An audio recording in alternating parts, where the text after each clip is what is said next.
Listo, no sé qué hice, creo que apagué para salir o alguien me sacó, pero ya estoy acá. Ok, entonces quedamos el jueves. El jueves quedamos entonces. Listo. ¿Sí? Sí, Jaimito, gracias. Bueno, entonces sin más vamos a arrancar. Vamos a ver en este curso Historia del Derecho Constitucional. Tenemos pocas horas, trataremos, ya que hemos tenido 20 minutos de retraso, con su venia pedirles terminar a las 9:20 para podernos igualar y hacer lo que estamos preparados. Eh, Vamos a tener 4 clases que las vamos a dividir en 4 puntos. El primero va a ser analizar la historia del derecho y la historia del derecho constitucional. La segunda clase será el constitucionalismo clásico. La tercera clase, el constitucionalismo social. Y la cuarta clase veremos las nuevas tendencias del constitucionalismo, llámese neoconstitucionalismo, constitucionalismo contemporáneo, etc. Eso es lo que vamos a ver en las 4 clases que tenemos. Repito, una introducción a la temática, a la asignatura, donde diferenciaremos la historia del derecho con la historia del derecho constitucional. Veremos el constitucionalismo clásico, el constitucionalismo social y el constitucionalismo contemporáneo. Eso es lo que vamos a ver. ¿De acuerdo? ¿Hay alguna pregunta o duda? Muy bien. ¿A quién de ustedes les gustó la historia en la clase de pregrado? Alcen la mano.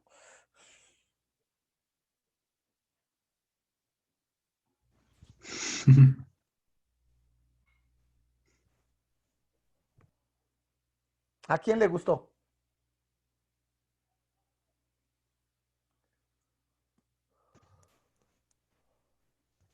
¿A nadie?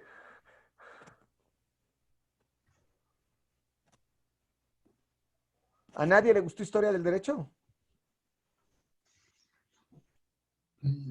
Digan con toda confianza, no pasa nada. Si no les gustó, no les gustó. No pasa nada. Por lo que veo, a nadie. ¿No es Doctor, cierto? disculpe, se me cerró el Zoom, no sé de qué están hablando Sí, así para poder fue. opinar. Se nos cerró. Sí. Lo que quiero preguntarles es, ¿a quién de ustedes les gustó la historia del derecho? A todos y a nadie. ¿Cómo es que a todos y a nadie? No. ¿Les gustó o no les gustó? Esa es la pregunta.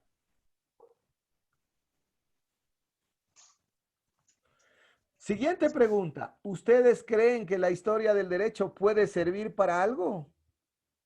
Doctor, ¿puedo responder? Adelante. La historia del derecho sirve muchas cosas, porque todos esos derechos que estamos hoy en día, derecho humano, derecho romano, Bustamante, sirven a nuestra sociedad para mejor vida, para las leyes de Código Civil Napoleón, para la persona, del matrimonio y la herencia. Eso nos sirve a día de hoy. Por eso sirve mucho la historia del derecho, porque todo ese sistema es nuestro antepasado. Ese es mi respuesta, doctor. Gracias. ¿Qué dicen los demás?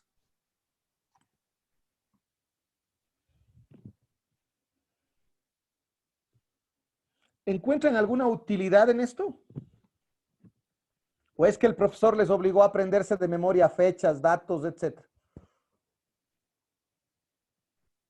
No, doctor. No, doctor. ¿Sí me escuchó? Sí, sí, que no. Así es. Bueno, yo lo que quisiera comentar con ustedes es que definitivamente la historia del derecho y en general la historia es mal entendida. Normalmente se trabaja con personajes o se trabaja con fechas, pero no se entiende las razones del fenómeno histórico, por qué se dio, para qué se dio, cuáles fueron las razones que generó una realidad. Y esto es muy importante tenerlo muy claro. ¿Sí? Esto es vital. Cuando tú no estudias la historia, estás condenado a creer lo que otros te dicen. ¿Sí? Y esto es fundamental que ustedes lo puedan tener, podríamos decir, con claridad en su desarrollo. Lamentablemente, los profesores de historia del derecho a veces lo que hacen es primero estudiar realidades de otros países que nada tienen que ver con nosotros. pues estudian el derecho en la India, el derecho en la China, que puede ser interesante, pero que está harto distante de nuestra realidad. Y luego cuando se estudia el derecho romano o el mismo derecho ecuatoriano, a veces no se compara con la realidad actual y se convierte en una repetición de hechos que se dan en el pasado. Lo que yo quisiera acá en esta clase es trabajar con ustedes los pasos, cómo hemos llegado a tener el derecho constitucional que hoy tenemos. ¿Cómo es que tenemos en el Ecuador un constitucionalismo tan frágil, un constitucionalismo tan vulnerable, tan cambiante? Y por eso le he puesto que la historia constitucional del Ecuador no es más que un camino tortuoso del Estado de Derecho. ¿Sí? Porque uno no puede entender cómo en 10 años, por ejemplo, casos como los del 30S son atendidos por la misma función judicial de una manera hace 10 años y de otra forma después de 10 años. Uno no puede entender cómo se cambian los nombres de las instituciones constitucionales. Se pasa de la Corte, ¿no es cierto?, Suprema con una facilidad a la Corte Nacional y no pasa nada. Se pasa de unos cambios en los nombres de las instituciones. Ya no se habla del Congreso, se habla de la Asamblea Nacional y así sucesivamente. Y luego cambiamos las constituciones como cambiar de apellido o de nombre. ¿Sí? Entonces, tenemos un promedio de cada 9 años con 6 meses, cada 10 años, para decirlo de una manera, podemos decir, cerrada, cada 10 años cambiamos de constitución. Y vean ustedes que lo primero que quiere hacer este gobierno y es llamar a consulta popular. Entonces, realmente, la historia constitucional del Ecuador nos deja una lección. Instituciones débiles, frágiles, una ciudadanía muy inmadura, definitivamente, y un juego de las instituciones constitucionales perenne, básicamente. Aquí sería importante ver la diferencia entre la historia del derecho y la historia constitucional. ¿Sí? Esto es muy importante tenerlo claro. Ustedes pueden ver que la historia del derecho es polisémica. ¿Y esto qué quiere decir? Que tiene varias formas de entenderla, que tiene varios criterios para interpretarla. Eso es polisémico. Y estos criterios, cuando hablamos de la historia del derecho, guarda relación primero con una cátedra, una disciplina de investigación y un objeto de estudio. ¿Sí? Entonces, la pregunta ¿es lo mismo la historia constitucional que la historia del derecho? Y la respuesta salta enseguida a todas luces. No, no es lo mismo la historia del derecho que la historia constitucional. Pero es tan importante tener claridad de la historia del derecho que a mí me gustaría preguntarles a ustedes, en la formación que ustedes han recibido, ¿qué tipo de abogados son ustedes? ¿Son abogados positivistas, naturalistas, realistas, analíticos? ¿Qué tipo de abogados son ustedes? ¿Formalistas? ¿Qué me dicen?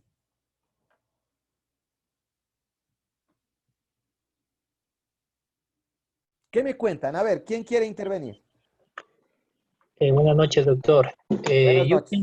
Yo pienso que todos los puntos que usted ha indicado en la actualidad, los abogados nos hemos formado tanto en el aspecto positivista, analíticos y hasta de cierta manera formalistas.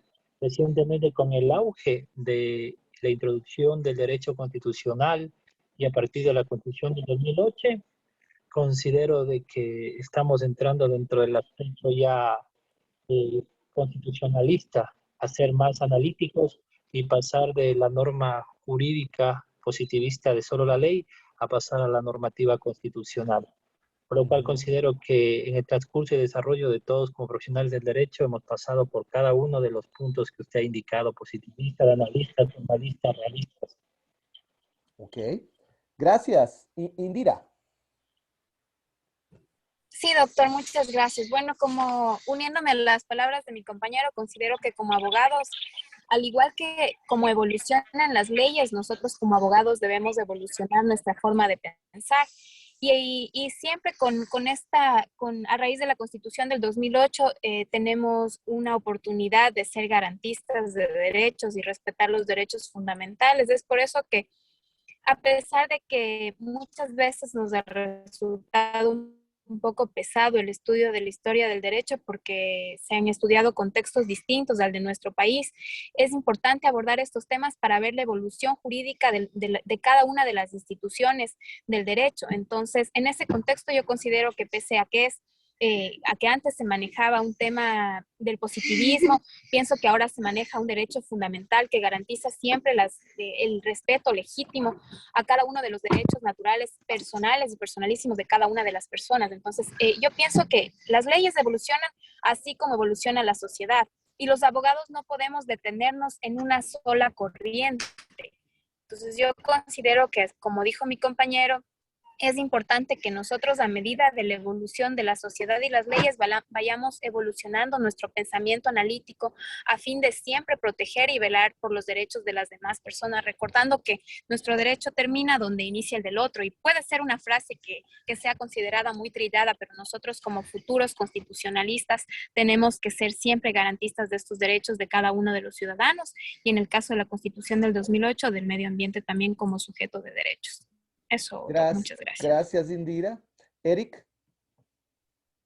Buenas noches, doctor. Igual, reuniendo las palabras de mis otros compañeros, considero que en el punto en el que nos encontramos ahora, a partir de la Constitución del 2008, en mi caso, bueno, soy un profesional joven en el que fue la Constitución con la que me formé y la que estudié. Nosotros como abogados vamos evolucionando y es una carrera, es una profesión en la cual nosotros tenemos que aprender a adaptarnos y continuar estudiando para seguir avanzando. Considero que, como dijeron mis otros compañeros, somos analíticos y podemos vernos influenciados por las diferentes ramas o corrientes que tiene el derecho, tanto la rama positivista como la rama realista, como la rama analítica y como las diferentes otras corrientes que tenemos que aprender a juntar de cada una lo mejor y poder aplicarlo en la práctica cotidiana. Entonces, considero que esto es lo que nos han formado en estos últimos tiempos a poder analizar y juntar lo que nosotros necesitemos para poder salir adelante y adaptarnos a lo que necesitemos en nuestro caminar profesional. Muy bien. Gracias, Eric. Indira, ¿dejaste alzado la mano? No, Ya le bajo, Doc, perdón. Gracias, no. ¿Alguien más? ¿Algún otro criterio? Henry. Doctor, buenas noches compañeros. Buenas. Bueno, sumándome, doctor, a la pregunta planteada por usted, yo considero que por los diversos cambios que se han venido dando a través de la historia y actualmente la Constitución mismo del 2008, hemos aprendido y estamos tratando de aprender también cada día el tema constitucional, el tema analítico. Por ejemplo, jamás hemos sido abogados naturalistas y en esta Constitución de 2008 nacen algunos derechos, algunos principios de protección al medio ambiente. Entonces, a través de las diferentes reformas, vamos aprendiendo cada día un poco más de este tema. Eso, doctor. Muy bien. Perfecto. Muchas gracias, Henry. Muy bien. doctor, Adelante. Yo. Sí. Como abogado, la analítica sirve para observar. La Constitución ecuatoriana es copiar el sistema de la Constitución de la Corona Española, el tiempo de Simón Bolívar, y después ha aplicado más adelante por Rafael Correa, propuso una Constitución reformada por la Constitución que ha creado con los más compañeros. Y esa Constitución sale de todas las ramas de la materia. Y eso hay que reformar, observar, analizar y positivismo para aplicar las leyes para ejercer como abogado, doctor. Muy bien. Gracias. ¿Quién más? Muy bien. Vamos a continuar. Si uno puede ver la diferencia entre la historia del derecho y la historia constitucional, puede darse cuenta que la historia del derecho es el género, en tanto que la historia constitucional es una especie de dicho género, ¿no es cierto? La historia del derecho abarca mucho más.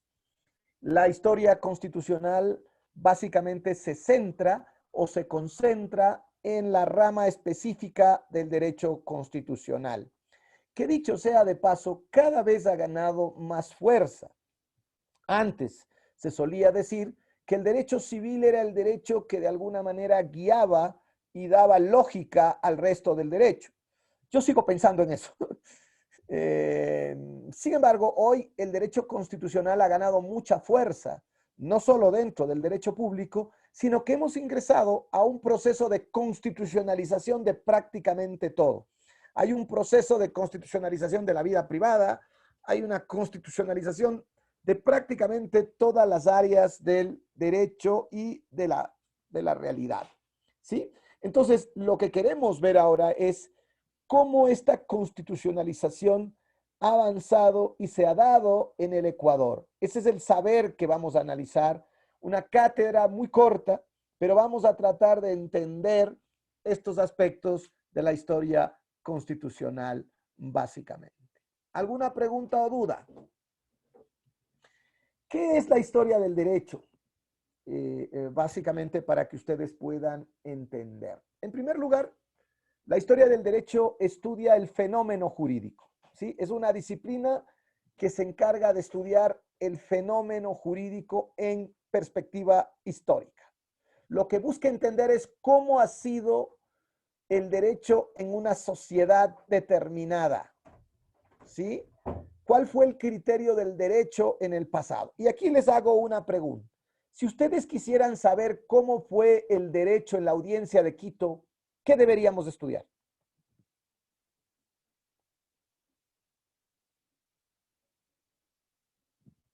Si quisiéramos saber cómo fue el derecho en la audiencia de Quito, ¿qué deberíamos estudiar? Historia del derecho, doctor.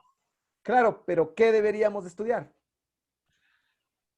Está muy bien, es la historia del derecho, pero ¿qué elementos deberíamos estudiar para entender esto?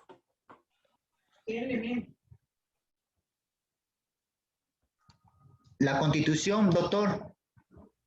Sí, podría ser la Constitución, pero en la audiencia de Quito no había Constitución. Henry. Está con el micrófono apagado. No le escucho, Henry. Sigue con el micrófono apagado. Ahí, Ahí ¿me escucha? Sí, ahí sí. Comentaba, ¿puede ser, doctor, este proceso de cómo surgió esto de la audiencia de Quito, el procedimiento histórico? Hijo, se me fue el Bueno, volumen. ¿Cómo le subo el volumen? no, está bien, le escuché claramente. Podría ser eso. ¿Qué más? Pero ¿cómo llegamos a entender, cómo fue el derecho en la audiencia de Quito? Cuéntenme, así sin haber leído nada, ¿cuál es la idea de cómo fue el derecho en la audiencia de Quito?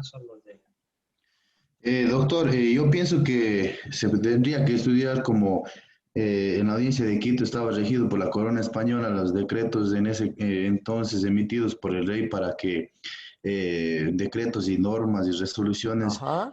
que estaban establecidos para regir a la sociedad en ese entonces. De ahí se nacería en ese caso y deberíamos comenzar a estudiar desde ese entonces. De acuerdo, muchas gracias. Doctor, buenas noches. Sería también la historia del derecho y el derecho comparado, porque tenemos que observar qué derecho estaba en ese momento los otros países o la historia española, como dijo el compañero. Claro, pero lo que estamos hablando es la audiencia de Quito. Y en la audiencia de Quito lo que había era el reino de Castilla, León y Aragón, que luego se convierte en el reino de España. Y eso es lo que nos gobierna acá. Y nos gobierna desde 1492, en el Ecuador llegan en 1527, hasta la época de la independencia y más. Recuerden que vamos a tener en vigencia normas castellanas inclusive después de la independencia. Hasta 1880 vamos a tener en vigencia normas castellanas. ¿Sí? Vean que recién el Código Civil lo tenemos en 1861, a pesar de que ya teníamos constituciones. ¿No es cierto? Entonces, la pregunta es, ¿qué hacemos para entender cómo fue el derecho en la audiencia de Quito? Henry, Cruz y Eric. Doctor, considero que para poder entender cómo fue ese momento histórico deberíamos estudiar el derecho consuetudinario de la época, pues al no haber una carta constitucional, las normas que se regían eran por la costumbre. Entonces deberíamos analizar las costumbres de sanción de esa época, la forma de regular o de controlar cómo era en la época, puesto que todo era en base a costumbres, a situaciones heredadas de lo que era España y que se regía también acá en el nuevo continente, tratando de imponer un sistema como el de allá. Ujú. Muy bien, gracias. ¿Alguien más? Doctor, buenas noches, doctor. Lo que deberíamos analizar para conocer a mayor profundidad el derecho en la Real Audiencia de Quito es conocer también las disposiciones legales existentes en la época en el virreinato, puesto que la Real Audiencia de Quito dependía de un virreinato y este virreinato del Consejo de Indias. Y desde allí, pues, analizar las sentencias o resoluciones dadas en la época, bajo qué parámetros se hacían o bajo qué lineamientos se realizaban. Muchas gracias. Por ahí va el camino. Deberíamos haber analizado, por ejemplo, la doctrina de esa época, la jurisprudencia, la realidad histórica, cómo era la sociedad, si había o no corrupción. La gente se asusta que ahora la corrupción en el Ecuador, oigan, la corrupción es un fenómeno histórico que existe desde que el ser humano está en la tierra, creo que existe, y no ha habido manera de resolver este tema de la corrupción, ¿sí? Entonces, no digo que hay que trivializarla ni normalizarla, pero es un fenómeno que está presente. Sería muy recomendable al menos revisar 40, 50, 60 sentencias para ver cómo era el juez, cómo se interpretaba la justicia. Allí vamos a saber cómo fue la justicia en la audiencia de Quito. Caso contrario, todo va a ser una hipótesis o algo que simplemente hablemos sin entender la realidad. Muy bien. ¿De dónde nace el derecho? Y eso es lo que aquí nosotros vamos a tratar de entender en el derecho constitucional. Porque claro, vamos a tener que ver cómo los jueces constitucionales interpretan las normas, ¿sí? Y esto es tan importante. El derecho al menos se genera de 4 formas, de 4 maneras básicas.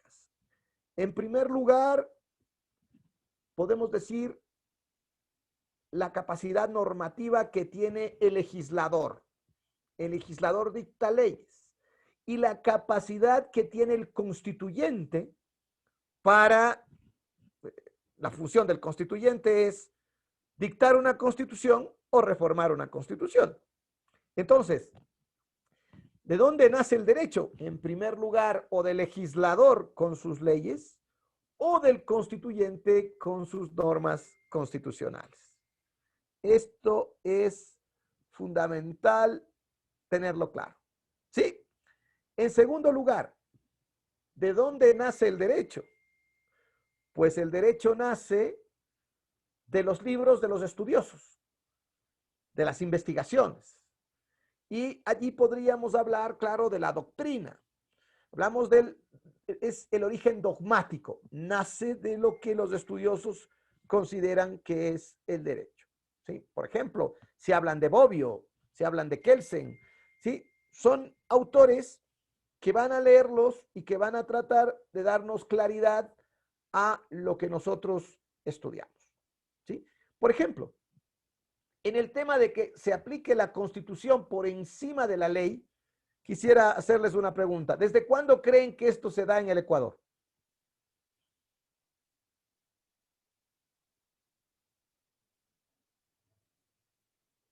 De que la Constitución se aplica por encima de la ley. ¿Desde cuándo creen ustedes que está en el Ecuador esto? Desde la Constitución de 1998. ¿Ya? Diego dice 1998. ¿Qué dicen los demás?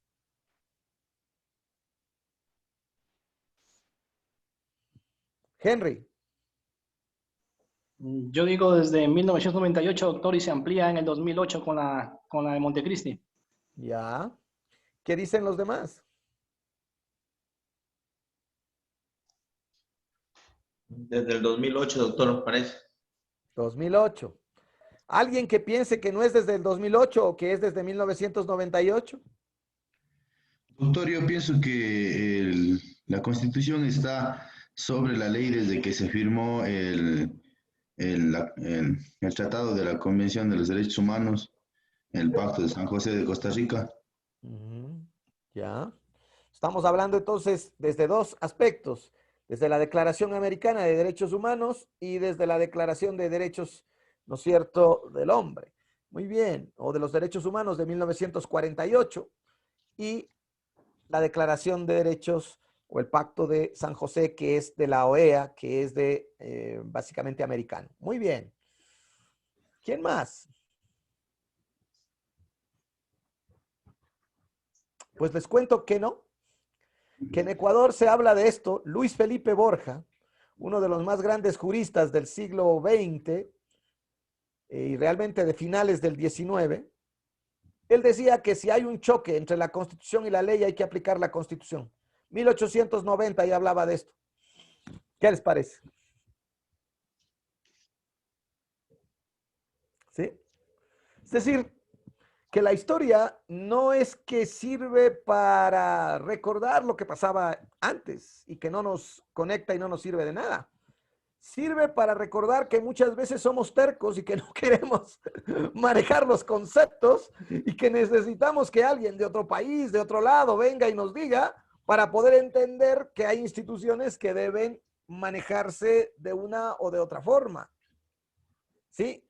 No solamente les pongo este ejemplo, el tema de la supremacía constitucional es ya trabajada por un jurista ecuatoriano muy importante, con una validez transfronteriza.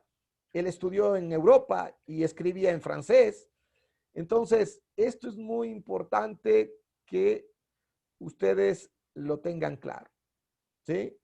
Entonces, esto es vital, básicamente. ¿Qué les parece, por ejemplo, esto que les acabo de comentar?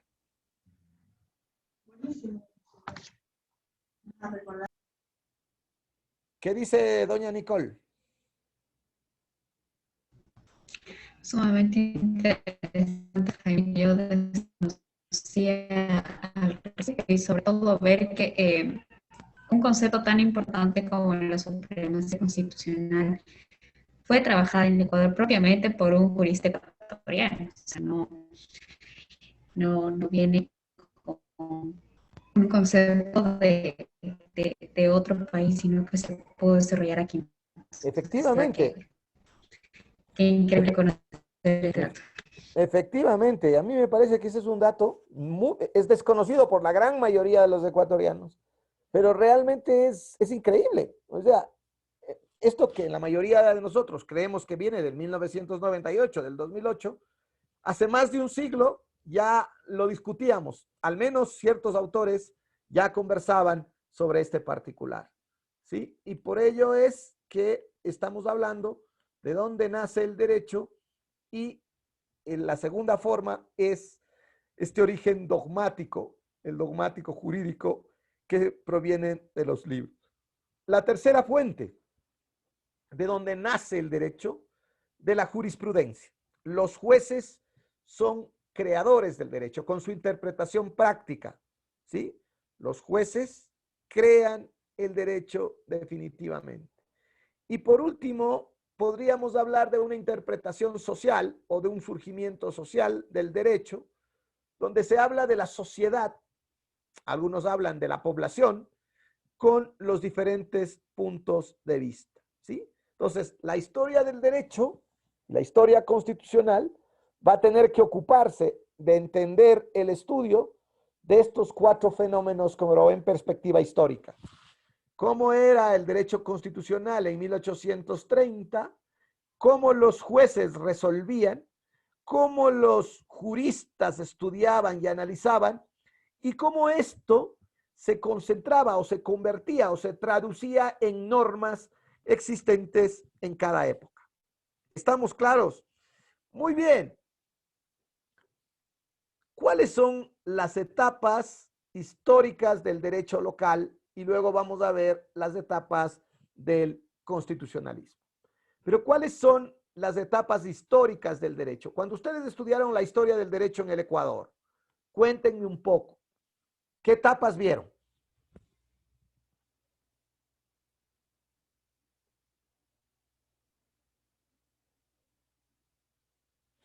¿O no estudiaron la historia del derecho en el Ecuador?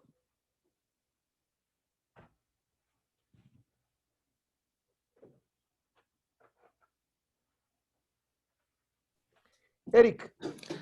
No estoy completamente claro de todas las etapas, pero me parece que había contemporánea, republicana y moderna, algo así, no estoy tan claro.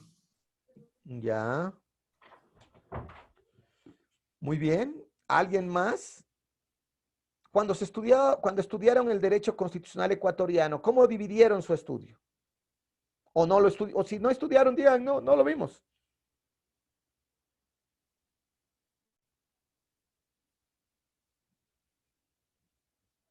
¿No? No recuerdo, doctor, no recuerdo. Ok. Es decir, no recuerdan porque no lo vieron o no prestaron atención a las clases o el profesor no estuvo claro en sus explicaciones.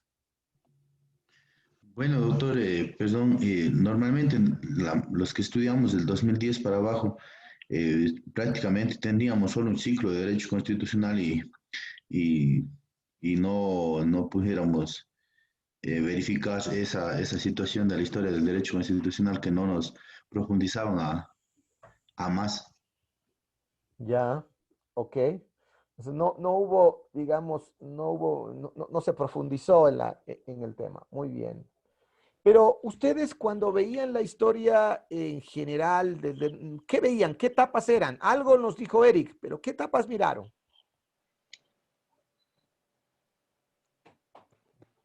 ¿Cómo se estudia la historia del derecho en la República? A ver. O en general la historia de la República Ecuatoriana. ¿Cómo se estudia? Desde la época medieval y desde el aspecto del Estado liberal. Ok, pero desde la República, desde 1830, ¿cómo se estudia? Se estudia con la constitución del Estado, con el nacimiento del Estado, estableciéndose en un determinado territorio, estableciendo los parámetros para elegir presidente, quién podía ser presidente, quién no podía ser presidente, los requisitos y toda la situación de organización del Estado, aparte de la parte territorial, la organización administrativa y los poderes. Ok, de acuerdo, pero esto que usted acaba de decir, ¿lo dividían en etapas?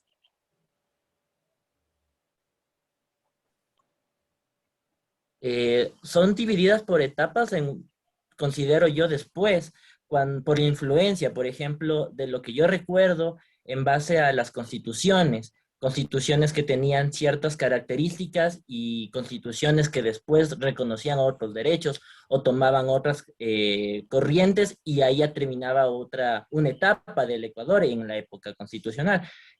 Es lo que yo levemente recuerdo de haber estudiado. Ya. Muy Y bien. igualmente lo que recuerdo de las clases que recibí, me acuerdo que mencionaban a Hernán Salgado, que él nos daba una forma de división de la historia nuestra en la Constitución quiteña, los derechos políticos y los derechos civiles y posteriormente finalmente los derechos económicos, sociales y culturales. Una especie de división igualmente de los derechos humanos. Es más o menos lo que recuerdo cuando me dieron clases de eso. Muy bien. Bueno, empezamos con la Constitución quiteña, es decir, 1812. Ok.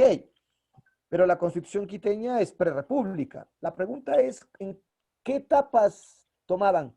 ¿O es que no hablábamos del florianismo, del garcianismo, del alfarismo, del velasquismo? Ahora se habla del correísmo. Es decir, todas las etapas giran en torno de ¿quién?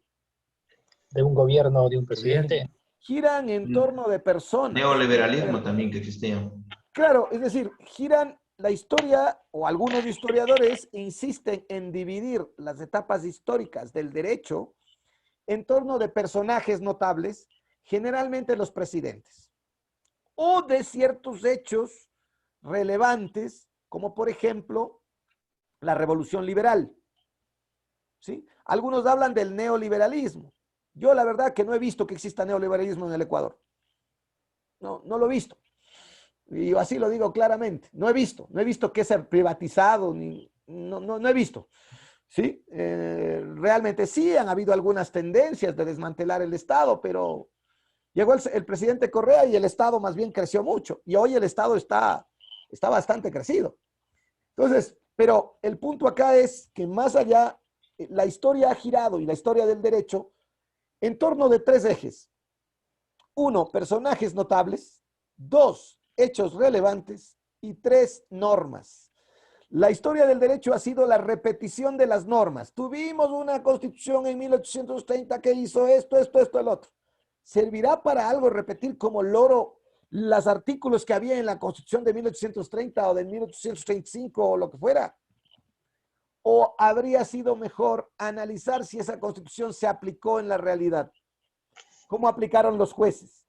Si fue obedecida o no, si fue respetada o no.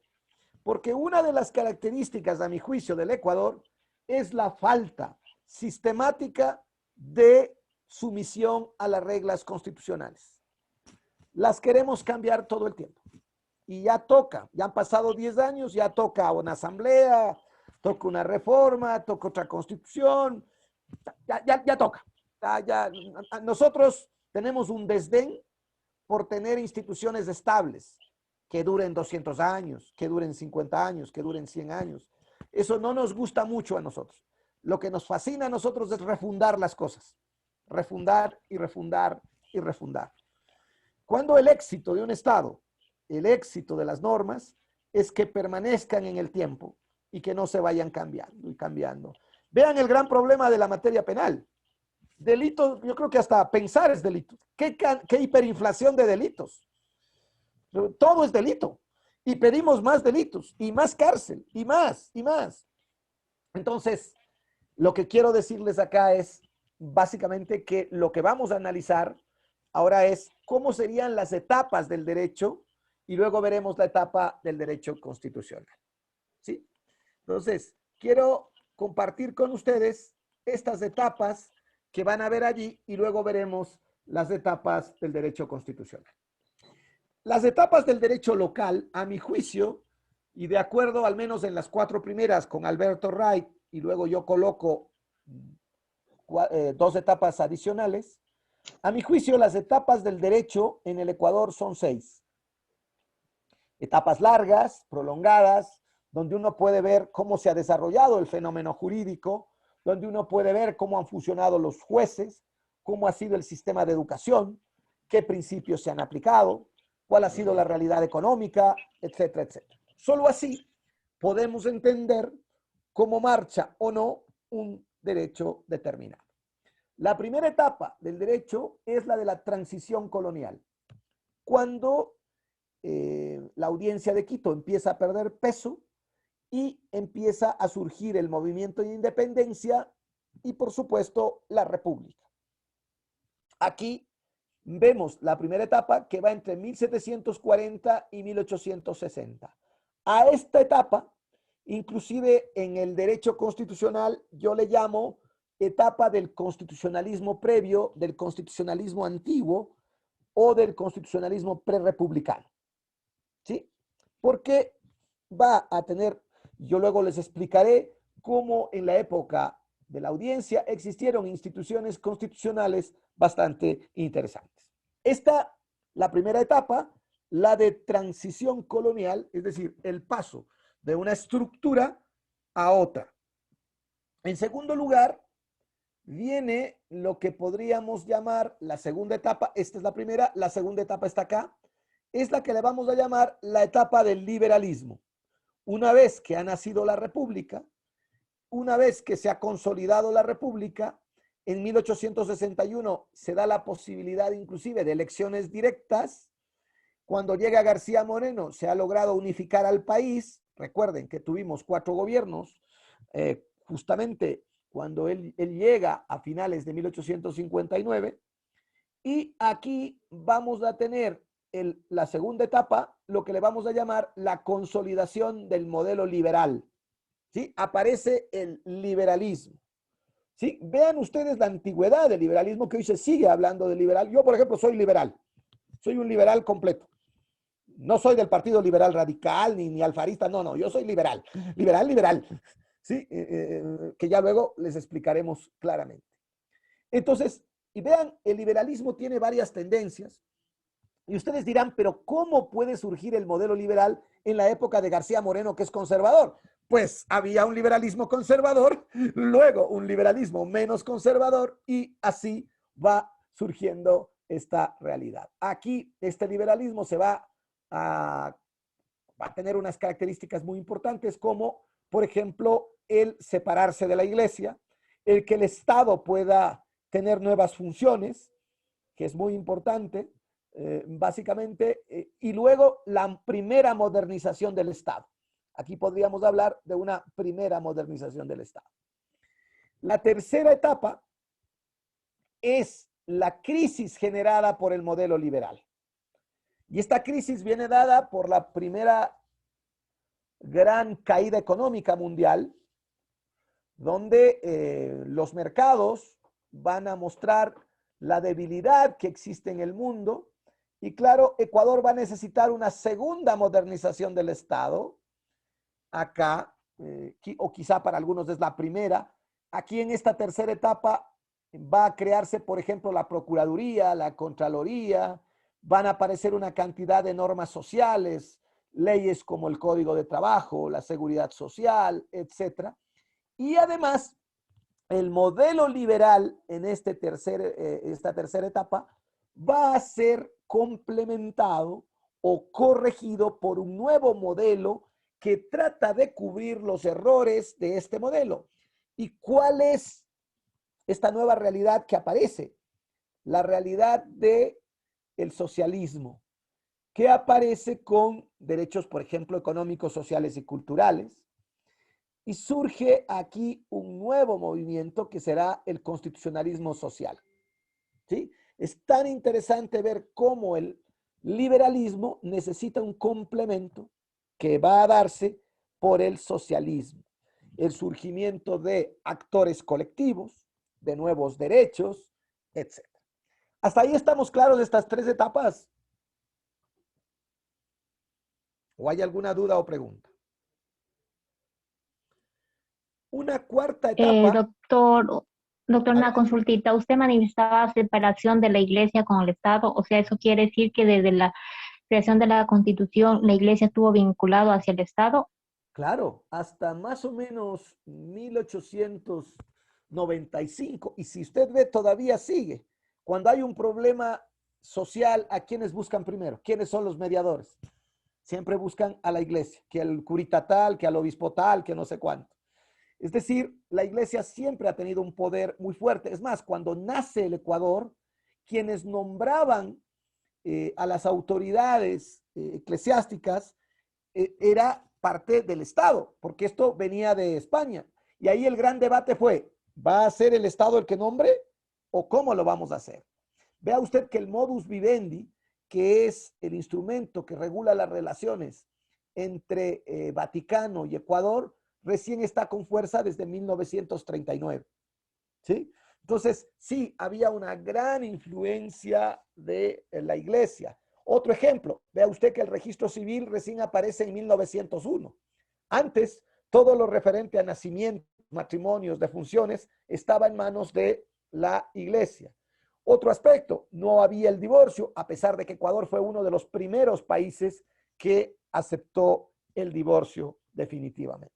Es decir, hemos tenido esta realidad de que la iglesia y el Estado han ido de la mano, y esta es una realidad que va a toda América Latina porque la conquista española viene de la mano de la iglesia. ¿Sí? Esto es muy importante que ustedes lo tengan claro. ¿Alguna pregunta adicional, por favor? Las que sean, con todo gusto.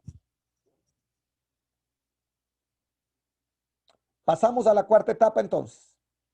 ¿Hasta aquí las tres claras? Sí, doctor, está claro.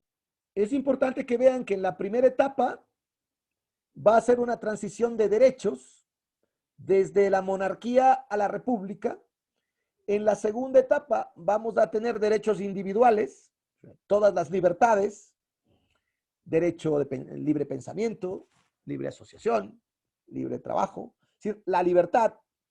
En la tercera etapa vamos a tener con mucha fuerza la necesidad de la igualdad, ¿sí? Y va a darse la lucha entre la libertad y la igualdad aquí. Y luego pasamos a una cuarta etapa. ¿Está bien? ¿Está claro?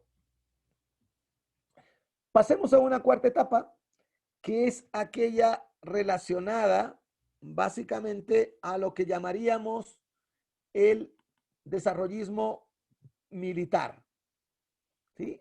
Es una etapa de, podríamos decir, de dictaduras, pero que dan algunos cambios, sobre todo en el modelo de desarrollo, de planificación para el Estado, de intervención en muchos aspectos del Estado en la vida, ¿no es cierto?, de las personas y del Ecuador. El desarrollo va a imponer la planificación. Va a venir acá una planificación y un control, inclusive, de los ciudadanos. Vamos a tener acá muchas leyes que van a encauzar la producción.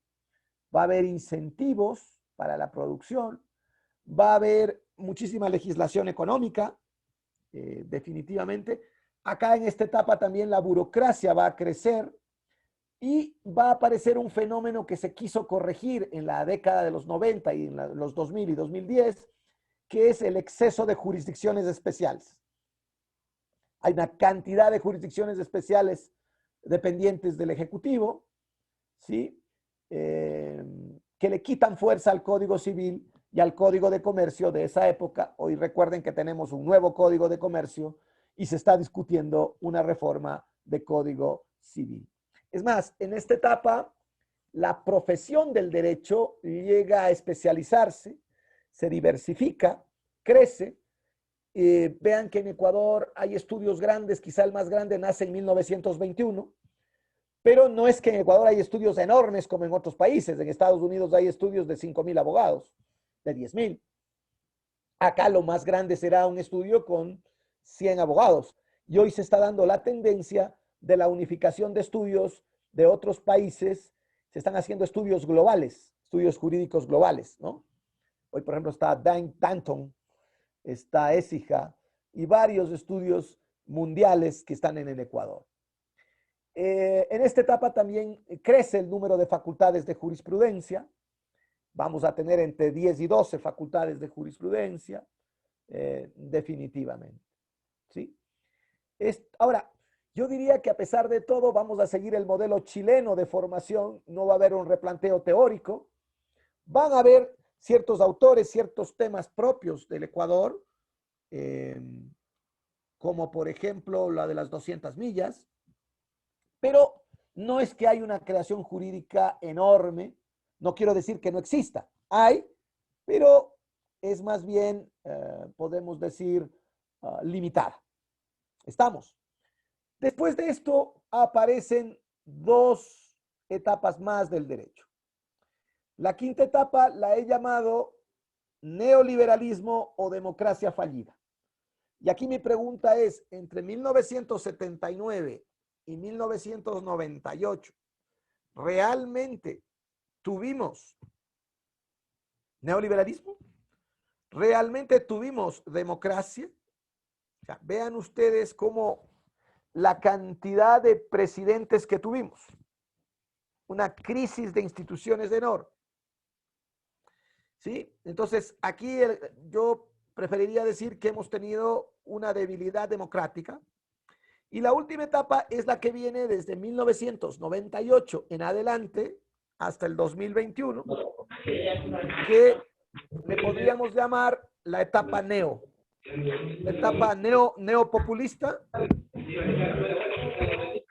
Permítanme un momento, voy a apagar, voy a silenciar. Listo. Así silenciado, no hay inconveniente. Muy bien. Esta última etapa, como les digo, es una etapa neo, es decir, nueva, una etapa neoconstitucional, neopopulista, la etapa que va desde 1998 en adelante, donde se pretende hacer del derecho no solamente una ciencia normativa, sino una ciencia que busca cambios en la sociedad, que busca tener una impronta en el desarrollo ecuatoriano, y eso podríamos verlo, por ejemplo, en decisiones como las de el matrimonio igualitario.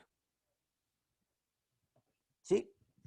Entonces, aparece una nueva realidad jurídica, para unos meritoria, para otros no tanto, pero estas son las etapas del derecho. ¿Qué les ha parecido estas etapas? ¿Cómo lo miran ustedes?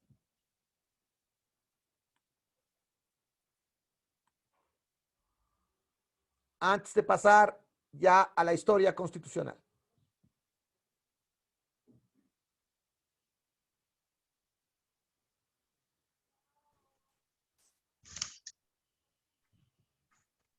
¿Les parece que están estas etapas o faltaría alguna más?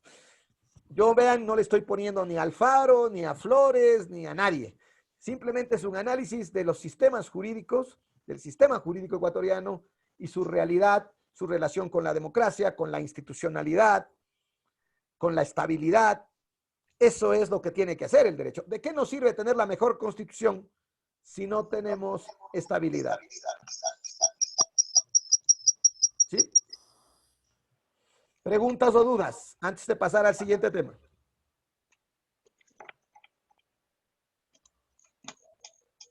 Ustedes van a tener una lectura de esto y el control el día viernes. Y además la discusión la próxima semana sobre este aspecto. Muy bien. Una consultita. Bueno, nosotros con mis compañeros conversamos en un grupo que tenemos y quedamos en un consenso de que le queríamos pedir de favor si nos podría facilitar el material para nosotros seguir leyendo, y cosa que en la próxima clase ya estamos un poco más informados y cualquier cosa que nos quede duda o algo, ahí ya le empezamos a hacer preguntas. Sí, de hecho, yo les voy a mandar todas las lecturas, las voy a mandar entre hoy y mañana, que son siquiera unas 8 o 9. Les voy a mandar para que ustedes ya vengan a cada clase listos. Listo, doctor, muchísimas gracias. ¿Sí? Y así tener un debate de lo que leen o de las dudas que ustedes tengan para poder más bien hacer una conversación en la clase, que es lo que yo espero, porque ustedes comprenderán, son 2 horas. Para tratar temas tan complejos puede resultar corto tiempo, pero también puede resultar muy pedagógico, muy útil para sacar conclusiones. Claro. ¿De acuerdo? Muy bien. ¿Alguna pregunta o duda adicional? Bien. No. Adelante, adelante. Los compañeros dicen que el control de lectura, si usted está de acuerdo, quede mejor para los días jueves. Yo no tengo inconveniente. El jueves lo podemos poner inclusive bastante tarde porque muchos de ustedes trabajan. Entonces, para que lleguen tranquilos y puedan darse una lectura previa o lo que fuera, puedo poner a las 9 de la noche para que no tengan inconveniente. Listo, doctor. Muchísimas gracias. ¿De acuerdo? Con el mayor de los gustos. La idea es que puedan leer y si tienen dudas en la siguiente clase, discutimos, conversamos y eso es fundamental. Doctor, quedaríamos con jueves 9 de la noche. Sí, Jueves. Jueves 9 de la noche. El control de lectura. Sí, 21 horas, ¿sí? Okay. Todos los controles de lectura, los 4 que vamos a tener. Y claro, para que puedan ustedes mejorar su nota o lo que fuera, traigan y debatimos en la siguiente clase para que esto pueda ser positivo. Y puedan, qué sé yo, sacaron 8 sobre 10, vienen y debaten y de pronto suben a 9. Esa va a ser la idea. ¿De acuerdo? Muy bien. ¿Alguna pregunta o duda? Vamos a ver ahora la evolución constitucional que se ha dado en el Ecuador. Y en el Ecuador, como ustedes pueden ver, yo diría tenemos 4 etapas del constitucionalismo. ¿Sí? Hay 4 etapas en el constitucionalismo ecuatoriano. ¿Cuáles son estas 4 etapas que tenemos? Primero, le vamos a llamar el constitucionalismo antiguo, el constitucionalismo prerepublicano, constitucionalismo, algunos le llaman medieval, pero nosotros le podríamos llamar prerepublicano, que se basa sobre todo en la presencia de tres constituciones. Una que es realmente un antecedente honroso del Ecuador, el inicio de un constitucionalismo, que vamos a tener una lectura para la próxima semana, que es la Constitución quiteña de 1812. ¿Sí? Una constitución muy importante. Vean ustedes, más de 200 años. Quito tiene una constitución muy importante, donde vamos a encontrar varios aspectos positivos. Primero, que la primera vez que antes de la República ya se hable de constitución. A mí me parece fabuloso. Segundo, que se hable ya de separación de poderes. Tercero, que se hable de derechos. O sea, hay derechos. Es impresionante. En esta época no es que son a montones o existe la gran cantidad de derechos de la actualidad, pero estamos hablando de 1812. Hoy día con el WhatsApp, la tecnología, nos lleva, ¿qué será? Lo que antes, hace dos siglos, nos podía tomar años, hoy nos toma, ¿qué? ¿Días? ¿Horas? Ya. ¿Cómo podríamos pensar hoy día que vas al internet, pones una palabra y sale toda la información que quieras en todos los idiomas? Imagínate eso hace 200 años, donde no había ni máquina de escribir, todo era pluma. Entonces, primero, entonces, esta Constitución quiteña de 1812, una constitución muy importante, una constitución básica para el constitucionalismo nacional. Y luego vamos a encontrar dos constituciones que de alguna manera van a servir de base para la Constitución de 1830 ecuatoriana, sobre todo en la materia pública, en el tema de la distribución del territorio, en el tema del derecho público, como había dicho, el tema del derecho tributario, por ejemplo, que son dos constituciones que forman parte de la Gran Colombia. Recuerden que la Gran Colombia nace en 1817 y luego la Gran Colombia desaparece en el 1830. Entonces, hay dos constituciones efímeras para el Ecuador cuando formó parte de la Gran Colombia. La una de 1821, Ecuador no formaba parte todavía. Ecuador entra a formar parte de la Gran Colombia una semana después de la batalla de Pichincha. Esto es a finales del mes de mayo de 1822.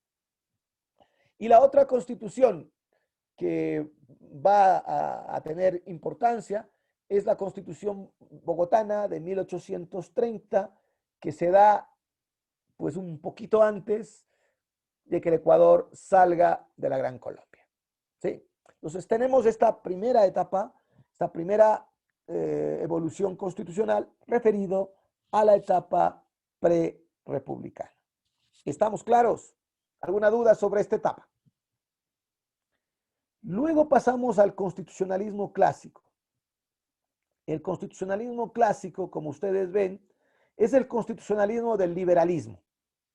Es el constitucionalismo de las libertades.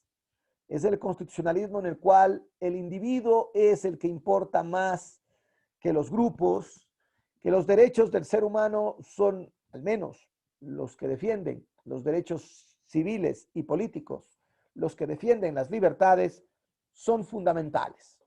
¿Sí? Y esto lo vamos a ver en 12 cartas que van desde 1830 hasta 1906.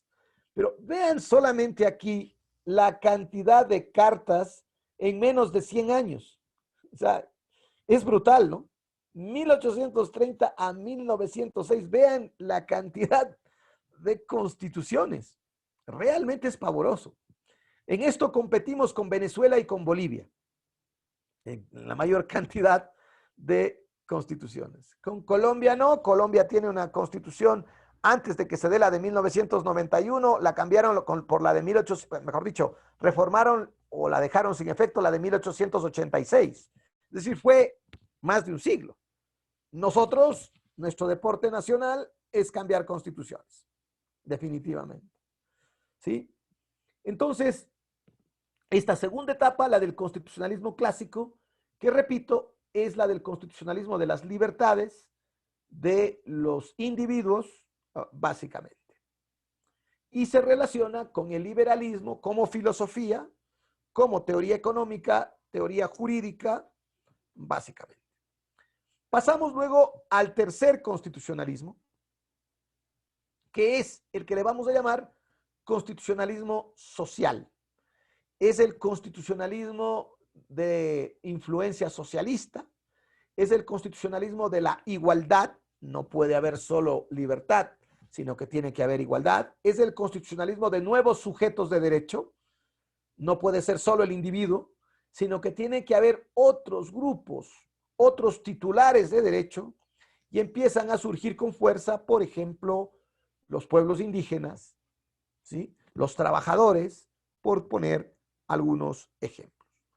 En este constitucionalismo social, que para algunos se les llama de entreguerras, porque se va después de la Primera Guerra Mundial hasta después de que termina la Segunda Guerra Mundial, en el Ecuador se cobija bajo 6 constituciones. La de 1929, la del 38, que fue efímera, algunos inclusive indican que no tuvo vigencia, la del 45, 46, 67 y la Constitución de 1978, que recuerden ustedes, va luego a ir a un referéndum para escogerla esta o la del 45 reformada, y se escogió a la Constitución del 78, que es cuando regresamos a la democracia con el presidente Roldós hasta la época actual. Desde 1979 hemos tenido ya 42 años de una democracia inestable, pero democracia al fin. El constitucionalismo social, donde van a surgir derechos ya no solo civiles o políticos, sino que acá van a surgir, por ejemplo, derechos sociales, económicos, culturales. Acá va a surgir, por ejemplo, el derecho a la vivienda, el derecho a la salud, a la seguridad social, al trabajo, etcétera, etcétera. Y claro, entre el constitucionalismo clásico y el constitucionalismo social se va a dar un complemento, pero también una colisión. Porque, claro, esto siempre he conversado con algunos colegas y discutía con mis profesores de Derecho Constitucional. A mayor libertad podría haber menor igualdad. Y a mayor igualdad, ¿qué podría ocurrir? Menor libertad. ¿Sí? Cuando el Estado aprieta, ¿quiénes se quejan? Cuando el Estado quiere controlar todo, ¿quiénes se quejan? El pueblo. El pueblo. ¿Y quién es el pueblo? El país. Ya, ok. Es decir, y cuando hay muchísima libertad, ¿quién se queja? Si hay libertad para trabajar, pero no hay igualdad de oportunidades, ya, ahí hay un grave problema. Y por eso es que el constitucionalismo social viene a cubrir los vacíos del constitucionalismo liberal. Porque el constitucionalismo liberal no logró resolver los problemas que existieron antes de su surgimiento. No se logró eliminar la pobreza del todo. Y claro, hay muchos datos actuales que hay menos pobreza en los países liberales que en los países socialistas. ¿Sí? Entonces, ese es un tema bastante interesante. Yo solo coloco, ustedes sacarán sus conclusiones, el tercer constitucionalismo, el social. Y luego pasamos al cuarto constitucionalismo, que es el constitucionalismo moderno, constitucionalismo contemporáneo, llamado neoconstitucionalismo, que surge a partir de la Constitución de 1998, que para mi gusto es la mejor. A mí me gusta más la del 98, a mí no me gusta la Constitución del 2008, les soy muy franco, no comulgo con esa Constitución, pero es la que nos rige. Estas dos constituciones son las que de alguna manera marcan el paso del neoconstitucionalismo. Y vamos a ver que el neoconstitucionalismo es un constitucionalismo que une el positivismo y el naturalismo y que nace como reacción al excesivo uso del positivismo. Surge en Francia, surge en Italia y en Alemania, sobre todo después de las iniquidades y de las injusticias terribles que se dieron en la Segunda Guerra Mundial. Sobre todo después del régimen nazi, que tuvo una constitución, que tuvo consulta popular, que tuvo elecciones, pero que hubo una injusticia total. Frente a ese abuso del derecho positivo, es que van a nacer el constitucionalismo contemporáneo llamado neoconstitucionalismo. Luego van a ver ustedes que en todas las épocas, aparte de las constituciones, hemos tenido un gran proceso de reformas de la Constitución desde 1852 hasta 2020. Si ustedes ven, todo el tiempo estamos cambiando, reformando, modificando la Constitución. Y es más, hoy día se habla de enmiendas, de reforma parcial y de proceso constituyente para reformar o modificar, más que reformar, modificar la Constitución. ¿Está claro estos cuatro elementos o etapas que vamos a ver en el constitucionalismo ecuatoriano? En el neoconstitucionalismo, Doctor, perdón.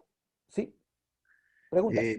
Pero pudiera repetir referente a la cuestión del nacimiento del neoconstitucionalismo. Usted decía que marca el paso por el abuso del neopositivismo.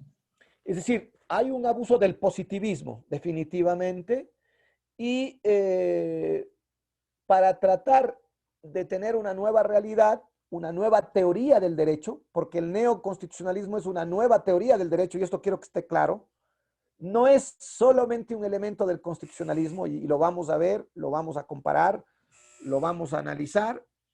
El neoconstitucionalismo, ¿no es cierto?, es una teoría del derecho. Voy a tratar luego de explicarles en la última clase la diferencia entre el garantismo y el neoconstitucionalismo. El garantismo surge para el derecho penal, en tanto que el neoconstitucionalismo surge a la ciencia del derecho. Es una teoría del derecho. Y esto es básico. Y claro, ¿y por qué surge? Porque el derecho positivo demuestra ser injusto, demuestra estar vigente, sí, es verdad que está vigente, que está en una constitución, que hay leyes, pero que muchos de los aspectos que se los aplican son injustos. Por eso es que el neoconstitucionalismo trata de hacer una interpretación que va más allá de las normas. Si no, ustedes, ¿cómo se explican el matrimonio igualitario? Si la Constitución dice que el matrimonio es de hombre y mujer, ¿cómo es que la Corte Constitucional decidió que se pueda hacer un matrimonio entre hombre, hombre o mujer, mujer? ¿Cuál fue la interpretación que tomaron? El uso de las opiniones consultivas.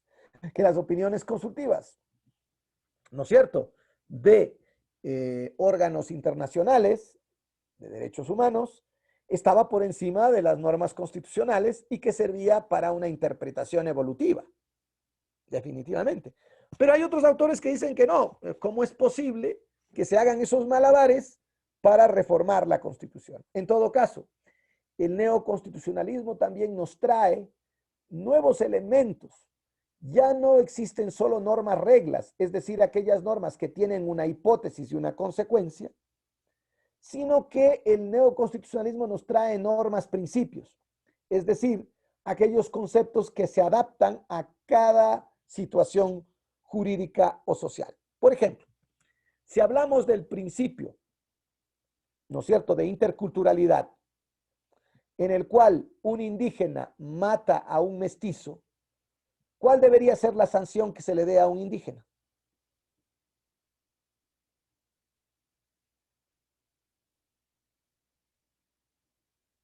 Para mi parecer, prevalecería el derecho a la vida que establece la Constitución y por lo tanto debería sancionar al indígena mediante la ley ordinaria. Ya, o sea, esa es la interpretación positiva Pero si vamos a una interpretación del derecho donde se utilicen todas las fuentes y queremos aplicar el principio de interculturalidad, ¿qué es lo que vamos a aplicar? No vamos a aplicar el COIP, sino que vamos a aplicar instrumentos internacionales en los cuales se va a demostrar que habrá que buscar una sanción que no sea precisamente la privación de la libertad. Y habrá que hacer, por ejemplo, un peritaje antropológico, habrá que hacer un análisis de, no estoy diciendo que existe impunidad, sino que la sanción sea de otro tipo y no solamente privativa de la libertad. Ahí es donde nace el neoconstitucionalismo. Una pregunta, doctor. Claro. ¿Qué pasaría si en ese análisis que usted plantea, una de las sanciones que establece la costumbre, porque entiendo yo que más o menos la cuestión de la justicia indígena se basa en costumbres y la propia cultura establecida, determina en este caso sanciones como el ojo por ojo? A ver, esa es una buena pregunta. El ojo por ojo, diente por diente, no es justicia. Eso es venganza. Y en definitiva, cualquier derecho que busque venganza deja de ser derecho. No puede darse. Esto es fundamental. El segundo aspecto que uno debe analizar es que los elementos de la justicia indígena no pueden hacer tampoco, pueden ser lo que quiera la comunidad. Si ustedes miran la Constitución, en la Constitución hay elementos de la justicia indígena. ¿Sí? Y esto creo que es importante que ustedes lo puedan tener. Si a alguno le interesa, le podría mandar un par de libros que he escrito sobre justicia indígena, los tengo en PDF para que ustedes lo puedan revisar. Si alguno quisiera, esto no tiene que ver con el curso, pero si en el futuro ustedes van a tener algo de esto, entonces podrían revisar. Mi tesis, ¿cuál es? Básicamente, sobre este tema, que la justicia indígena no puede ser violatoria de derechos humanos. Imposible. Eso no puede ser. Existe jurisprudencia, existen decisiones de varios tribunales, el Tribunal Colombiano, existen decisiones de la Corte Interamericana de Derechos Humanos, etcétera, donde se demuestra los límites que puede tener la justicia indígena. La pena de muerte, por ejemplo, eso no está permitido. O lo que ocurre, por ejemplo, en África, la ablación del clítoris, eso tampoco puede existir. Entonces, hay que hacer un gran análisis porque la justicia indígena además debe tener un ordenamiento claramente determinado, no escrito necesariamente, pero tiene límites. Y los límites están dados por los derechos humanos, definitivamente. O sea, no pueden golpear, no pueden de alguna manera irse en contra de la vida. ¿Sí? Entonces, el ojo por ojo deja de ser un sistema de justicia. La vindicta, y ahí es cuando aparece el derecho penal, lo que busca es que se garantice la defensa de derechos de todos los ciudadanos. Si alguien mató, merece el debido proceso para que sea sancionado. Esa es la idea. Eric. Doctor, pero en ese mismo concepto, si es que ya se hizo un juzgamiento dentro de una comunidad indígena a uno de los comuneros y ya se llegó a un juicio y a una sanción que no, digamos, sea tan drástica como poner en riesgo la vida de una persona, pero por ejemplo, yo que sé, disculpas públicas, golpe, baño con abuelada y cosas así, y luego se lo quiere juzgar por la vía ordinaria, ¿no hablaríamos de un doble juzgamiento o no? Gracias por su pregunta, Eric. Uno de los elementos de la justicia indígena precisamente es el ne bis in idem. Es decir, que si alguna persona ha sido juzgado debidamente por autoridades indígenas siguiendo el procedimiento establecido, pues por supuesto, ese juzgamiento es, por utilizar conceptos de derecho, res judicata, cosa juzgada. Ya no se puede juzgar. Si es que pasa a otra autoridad, se está violentando el principio de ne bis in idem, es decir, nadie puede ser juzgado dos veces por lo mismo, por supuesto. Pero también puede ocurrir que tal que ese ciudadano, que esa persona fue juzgado con un procedimiento por demás cruel, degradante, que atentaba a sus derechos. Recuerde que usted puede ir a la Corte Constitucional y apelar impedir que esa decisión no tenga validez. ¿Sí? Entonces, todo depende. Yo creo que la justicia indígena no es hacer lo que yo quiero porque esto era ancestral, sino que es tener autoridades reconocidas que tengan procedimientos claros y que se sometan a la juridicidad, así la fuente sea la costumbre y el límite los derechos humanos y los derechos constitucionales, más los instrumentos internacionales. Es decir, no porque es indígena puede hacer lo que quiera, definitivamente no. Yo tengo muchos casos que les podría comentar, que me han consultado. Aquí cerca de Quito, por ejemplo, en una comunidad vinieron unas personas y dijeron, nosotros, mi abuelo era el dueño de aquí, y les sacaron a los que eran dueños de eso. Les dijeron, esta es tierra ancestral, se van de aquí. ¿Qué les parece? Eso es usurpación. Eso no es justicia indígena, por ponerles un ejemplo.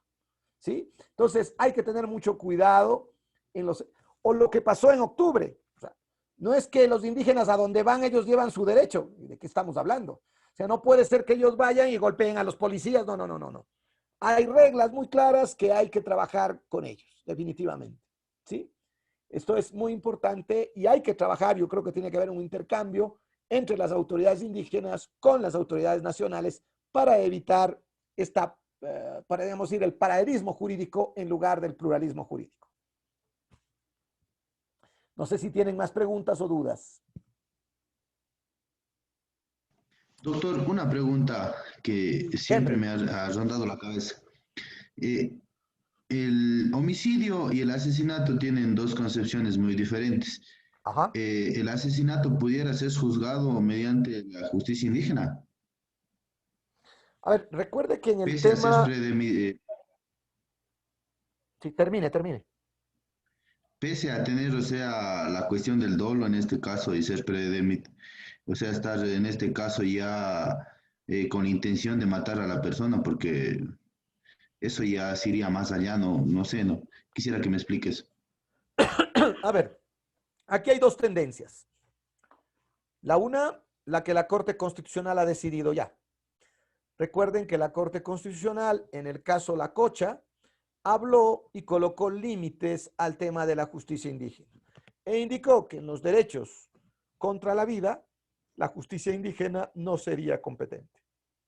¿Sí? Es decir, que en estos casos, la autoridad que debería investigar y sancionar no serían las autoridades indígenas, sino por el contrario, fiscales y jueces. ¿Sí? Esa es la primera tesis que se da y que existe jurisprudencia constitucional al respecto. La segunda tesis que ocurre es, en cambio, la tesis de, digamos, juristas indígenas y que indican que los pueblos indígenas tienen competencia para resolver todos los conflictos internos, que no hay limitaciones y que un asesinato o que un homicidio podrían formar parte de un conflicto interno y que debería ser juzgado por autoridades indígenas. Y claro, acá viene el gran debate, sobre todo la competencia personal. ¿Quiénes? ¿La autoridad indígena podría juzgar en todos los casos o únicamente cuando se da el problema entre indígenas? Entonces, estas son las dos tendencias que se están dando en la actualidad. La Corte Constitucional ha puesto un coto a este tema. Muy bien. Perfecto. ¿Alguna otra duda o pregunta? Entonces, yo tengo una inquietud, doctor, respecto de lo que usted acaba de expresar en estos minutos, ¿no? Entre el paralelismo jurídico y el pluralismo jurídico del derecho indígena. Siempre me ha nacido la duda en base a qué parámetros legales, consuetudinarios, cada comunidad indígena maneja su propio derecho interno. Le comento esto porque yo ejerzo en la ciudad de Cotopaxi. Ajá. Y es sui generis las circunstancias que uno a veces tiene que observar y padecer allá respecto de la justicia indígena. Bajo mi criterio muy personal, no. Allá y en el país en general no existe pluralismo jurídico. Lo que existe es un paralelismo jurídico porque cada quien aplica la normativa interna de su comunidad.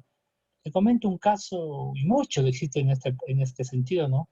De que los altos funcionarios, se puede decir así, de las comunidades indígenas cometen atrocidades, no voy a mencionarles cuáles, con mujeres sobre todo, y lo solucionan de una manera muy simple: borreguito, vaquita o pedacito de terreno. Y se está volviendo una especie de impunidad en el interior de las comunidades. Es más, he tenido casos en los que los propios de las comunidades advierten de sanciones a los propios jueces. Les amenazan a los jueces indicándoles de que les van a llevar a las comunidades a hacer su justicia indígena. Usted me indica de que ha efectuado una tesis en este sentido. Yo también estoy haciendo estudios en ese sentido. Quiero escribir una tesis en ese mismo sentido.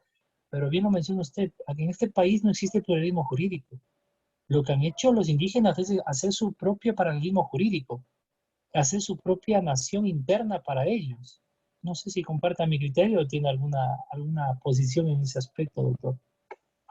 Gracias, Diego, por la pregunta. Mi criterio es que para que exista pluralismo jurídico tienen que existir puntos de conexión entre las normas de los pueblos indígenas o sistemas normativos indígenas con el sistema jurídico imperante.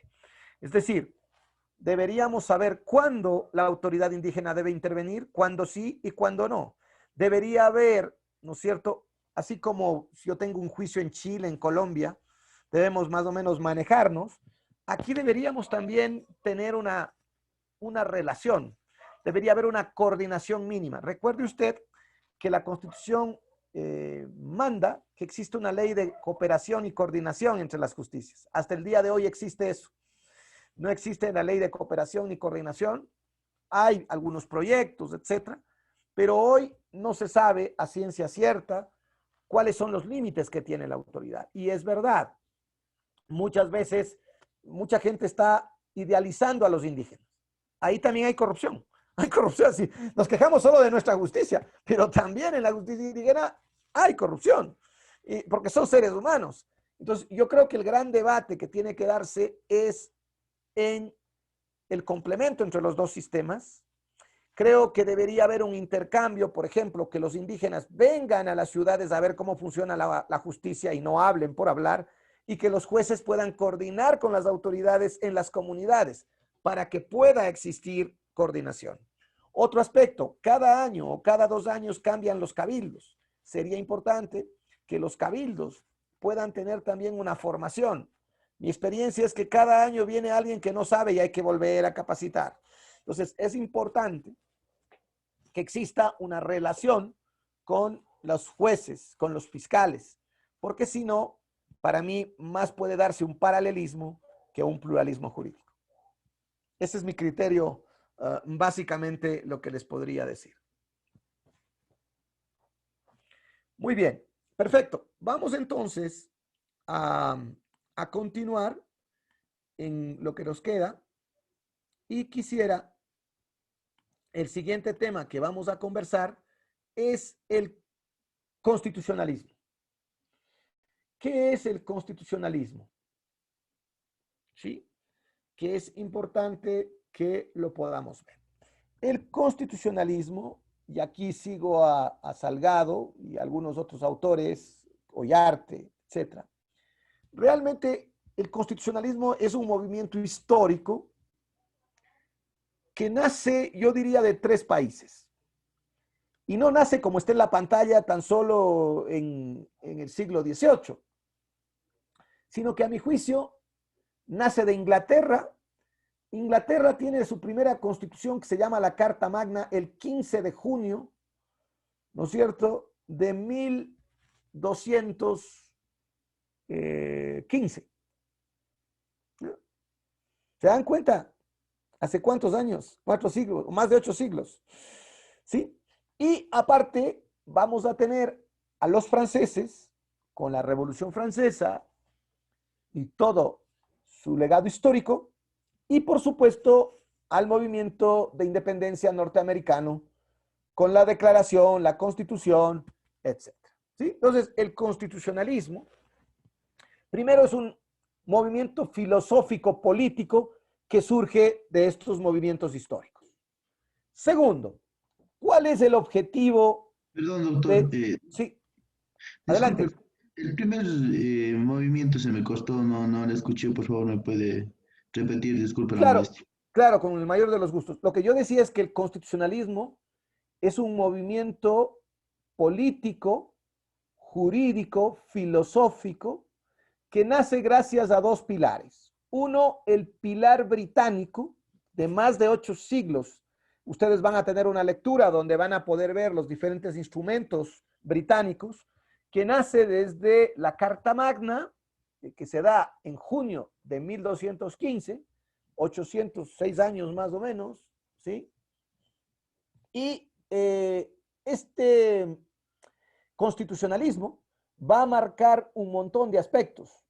Gracias a los ingleses vamos a tener el habeas corpus, por ejemplo.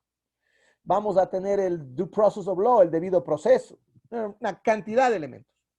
Por otro lado, vamos a tener dos movimientos muy importantes que van a ayudar a que el constitucionalismo se consolide, se forje y luego se expanda por todo el mundo. Esto es el movimiento francés. Francia va a tener un desenlace que es la Revolución Francesa en 1789, pero es un desenlace que también tiene 8 siglos de historia, porque la Revolución Francesa no es que se tomaron la Bastilla el 14 de julio de 1900, no. Mi tesis es que allí hay 8 siglos en el que se forma primero una clase social distinta a los nobles o a la plebe, y surge la clase de la burguesía. Y surge el derecho burgués, la clase de quién, de los profesionales, de los que tienen ocupación, de los comerciantes. Y la Revolución Francesa no es más que echarles a los nobles, decirles a los plebeyos, nosotros estamos acá y les vamos a cuidar sus derechos, y surge el derecho burgués.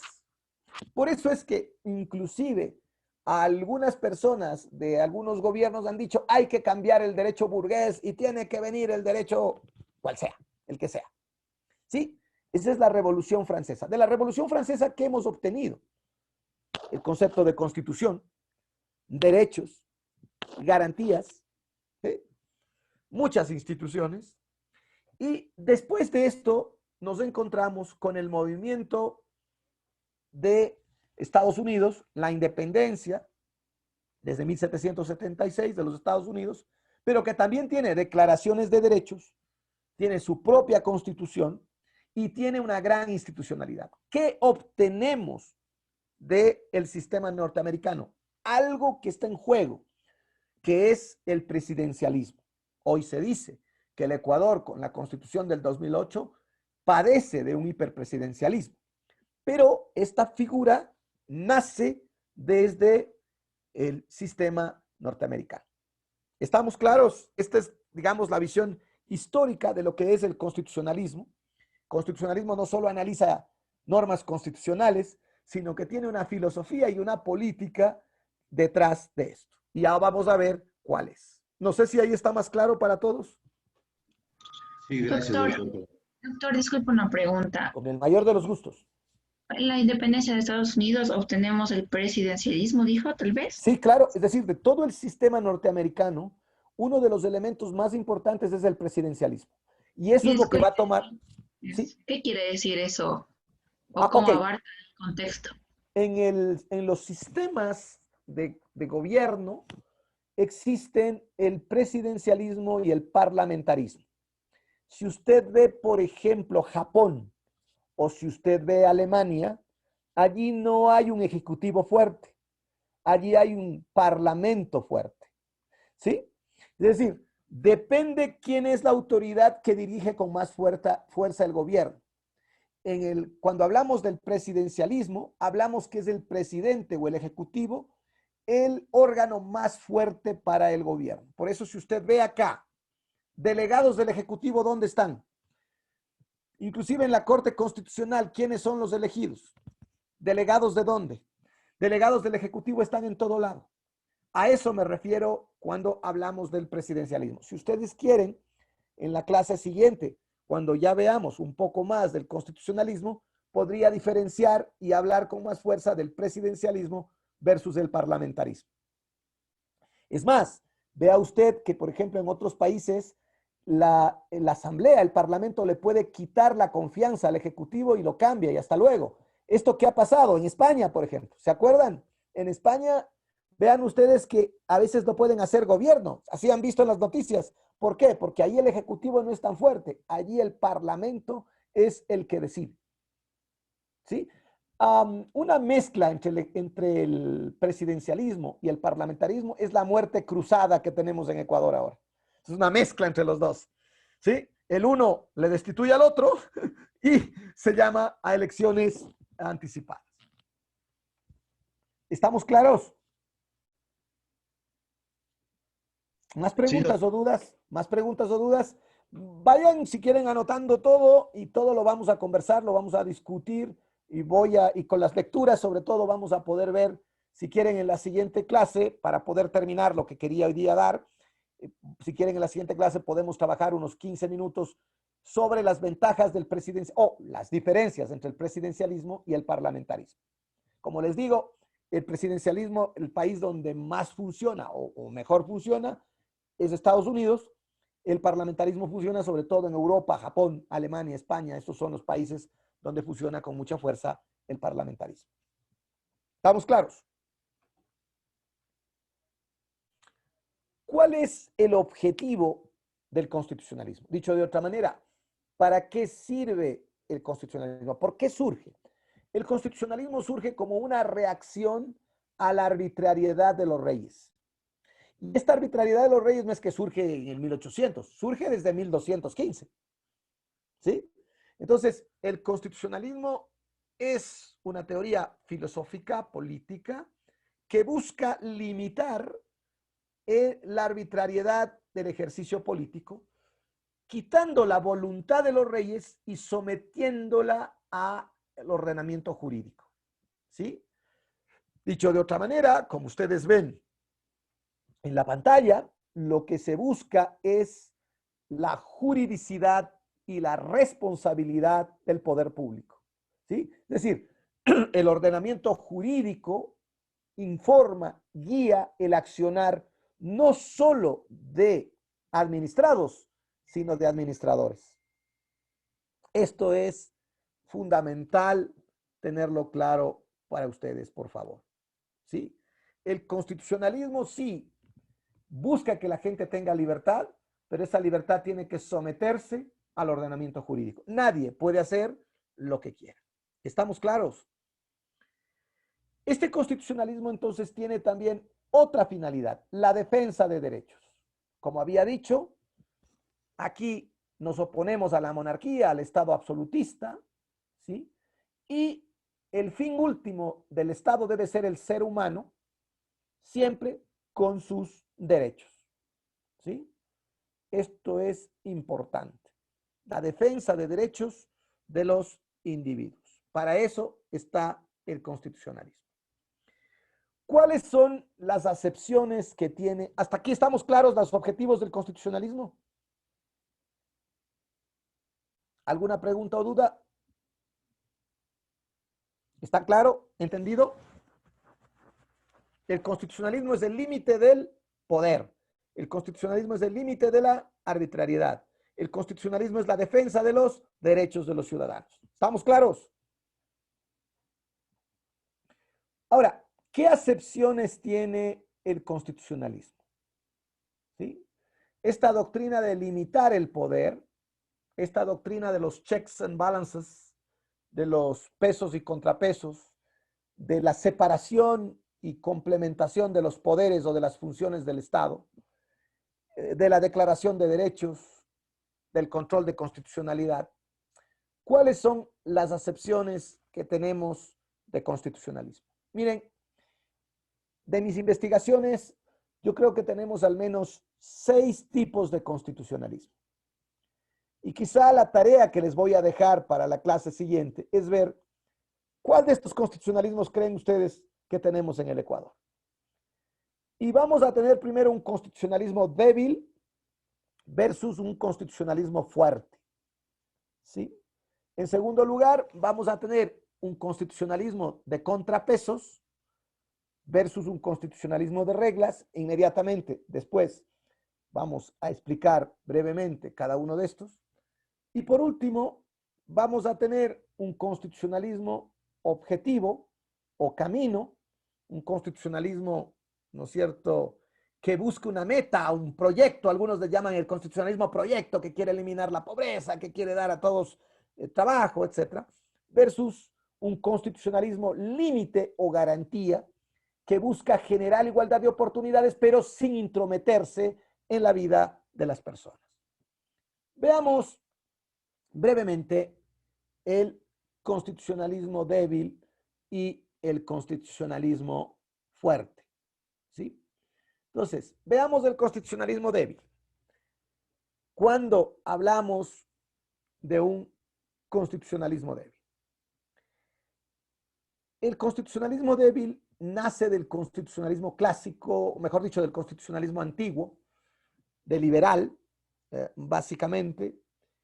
Y aquí lo único que hace este constitucionalismo es ponerle límites al poder, pero no hay un reconocimiento ni un catálogo de derechos y libertades fundamentales. Imaginémonos la Constitución del 2008 sin todos los derechos y con todos los órganos públicos. ¿Qué les parecería esa Constitución?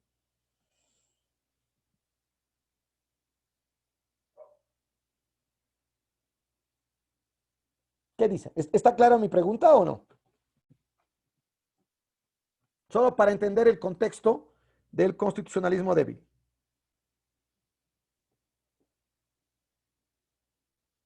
Imaginémonos por un momento la Constitución actual sin toda la lista de derechos, sin los 7 tipos de derechos que hay, y dejar solo los órganos ahí, solo los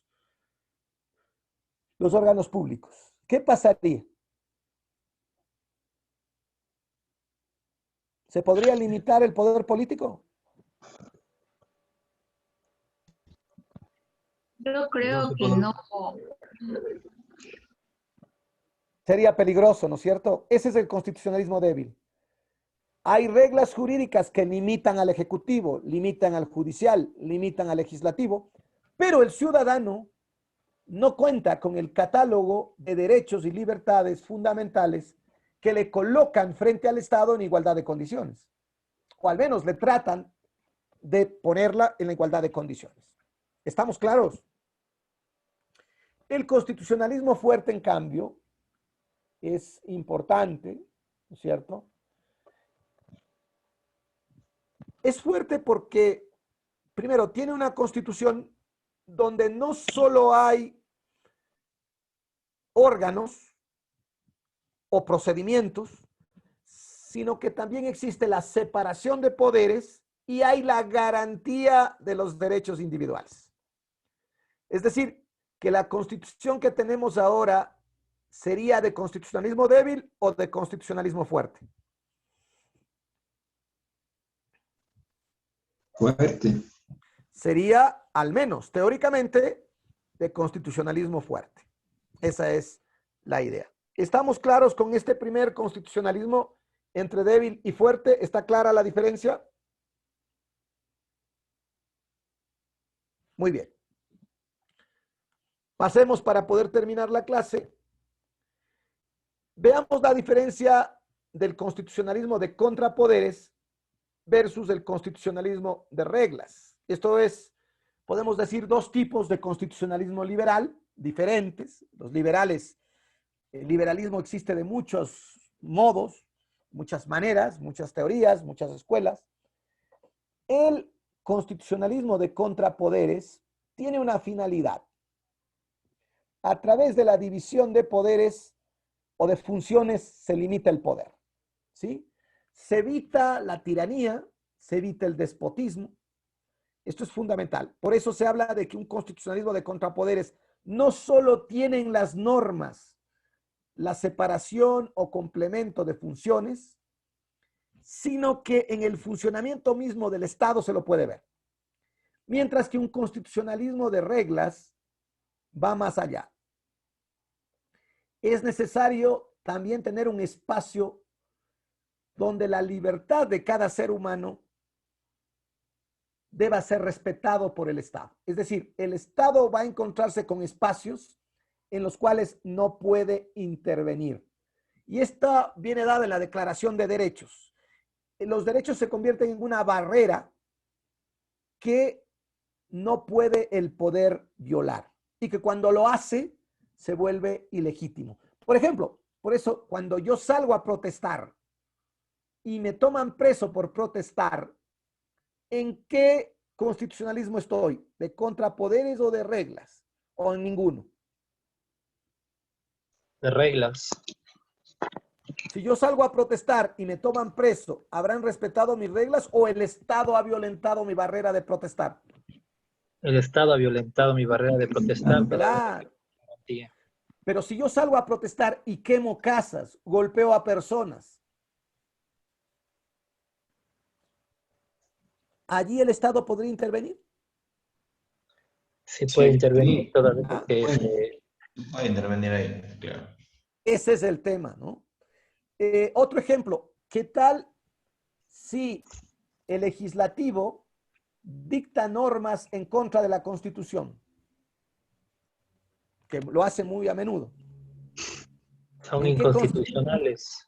Ahí estaríamos, para que sean inconstitucionales, sería un constitucionalismo de contrapoderes, ¿no es cierto? Es lo que haría que una norma pueda ser tachada de inconstitucional. ¿No es cierto?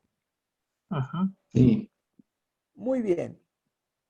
Y los otros dos constitucionalismos que los habíamos visto, está el constitucionalismo camino o poder.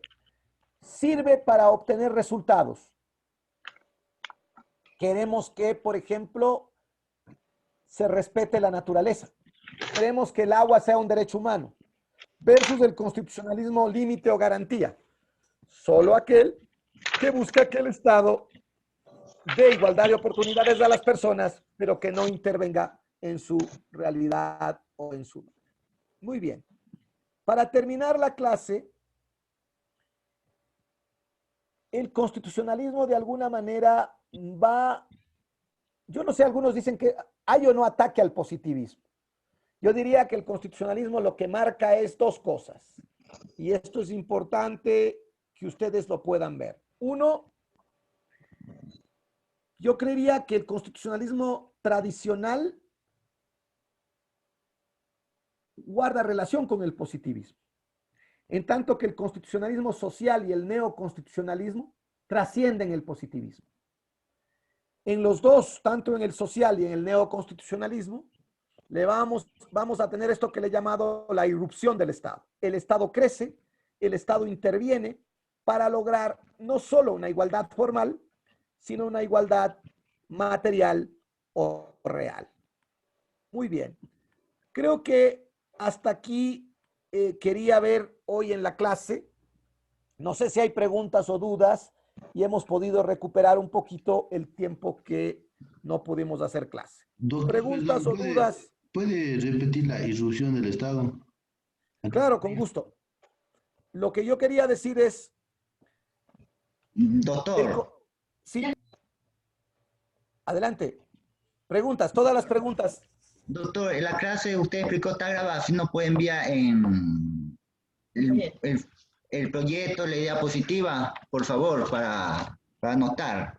Sí, yo les puedo mandar, pero como ustedes ven, yo no solo leo las diapositivas, sino que voy discutiendo y vamos conversando. Yo les puedo mandar, no tengo inconveniente. Por favor. Lo que quería explicar acá es que el constitucionalismo tiene como dos realidades. El constitucionalismo clásico, de alguna manera, se relaciona con el positivismo, en tanto que en el constitucionalismo social y en el neoconstitucionalismo aparece el Estado con más fuerza. Hay Estado en el constitucionalismo clásico, pero es un Estado débil, es un Estado que se preocupa de la seguridad, de la salud, de la educación y para de contar. En cambio, en el constitucionalismo social y en el neoconstitucionalismo, aparece un Estado que trata de darle igualdad de oportunidades a la sociedad, a los individuos, y aparece la necesidad no solo de una igualdad formal, porque la igualdad formal existe en el constitucionalismo clásico, todos son iguales ante la ley, sino que en el constitucionalismo social y en el neoconstitucionalismo interviene el Estado para que esa igualdad ante la ley pueda ser real. Y aparece el concepto de la igualdad material o de la igualdad real.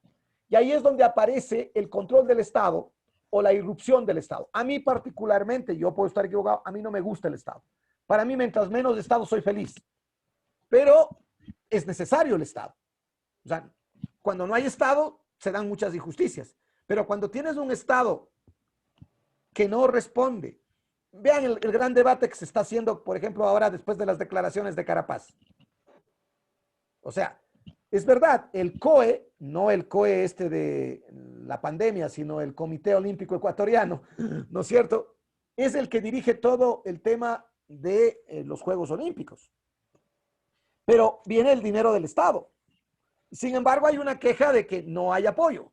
Entonces, debe existir un Estado, es cierto, pero tiene que ser un Estado efectivo, un Estado que apoye, un Estado que sea de ayuda y no una rémora o un obstáculo, básicamente. Eso es lo que les podría decir, esa lucha del constitucionalismo, y lo vamos a ver en la siguiente clase poco a poco.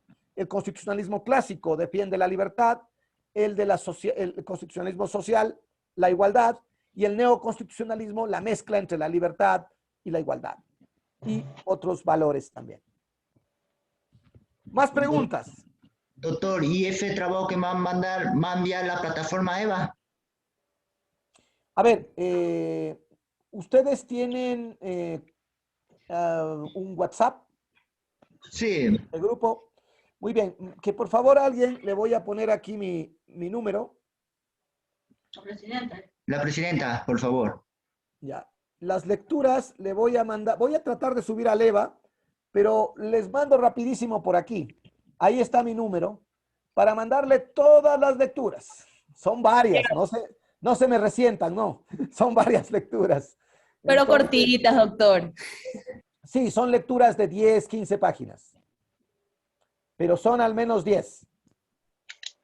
Doctor, disculpe, ¿usted no está en el grupo de WhatsApp de la maestría? No lo sé si estoy, ya le pregunto a Roberto. No lo sé si estoy. Pero en todo caso, me pueden escribir y les mando en los dos lados. No sé si le parece que comparta su número en el grupo para que lo puedan agregar. Sí, sí, no tengo problema. Y ahí les pongo todas las lecturas. Me acaba ya Roberto me acaba de añadir. Gracias, Roberto. Entonces, con ello, yo ya les voy a poner todas las lecturas. La idea es hacer una clase participativa y que debatamos. Así como hoy día me han preguntado, hemos discutido, esa es la idea. Yo no quiero venir solo a hablar, ¿no es cierto? Entonces, antes decían Magister Dixit ergo veritatis est. Creo que ahora hay que decir Magister Dixit et auscultur alumni, ¿no es cierto? Auditur alumni. Dice y escucha a los alumnos. Así que eso es importante, ¿no? Eso es lo que vamos a poder trabajar. ¿De acuerdo? No sé si hay preguntas y si no, muchísimas gracias.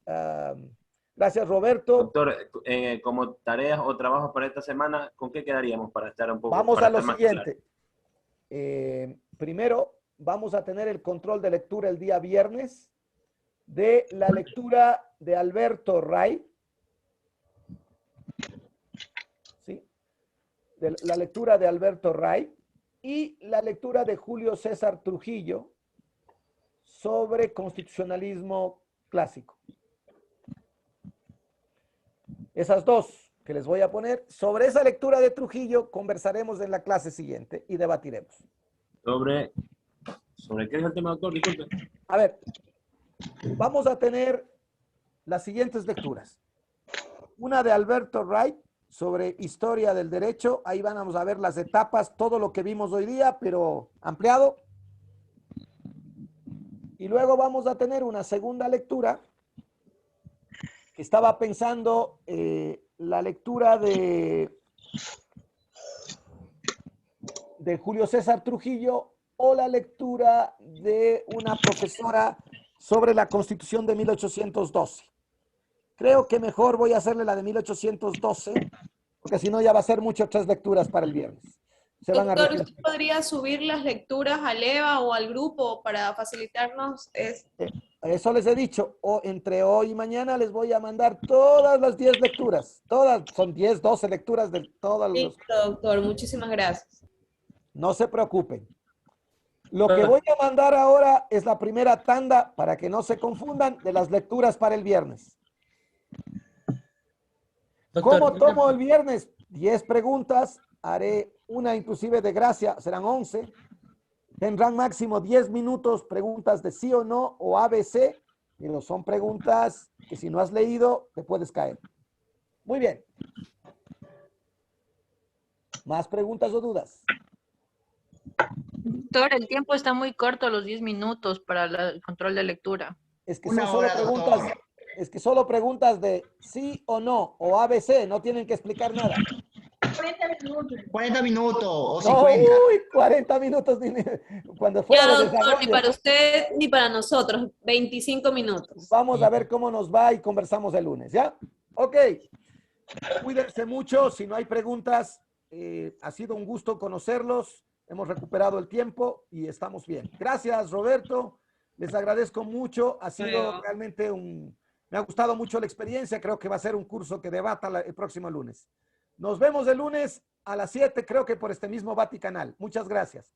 Hasta luego. Doctor, antes de terminar, por favor. Preguntas, sí, preguntas. Doctor, usted nuevamente en la parte que mencionaba el control de lectura dijo día viernes, pero ya habíamos acordado que quedamos para el día jueves. Perdón, es el día jueves a las 9 de la noche. No me hagan caso.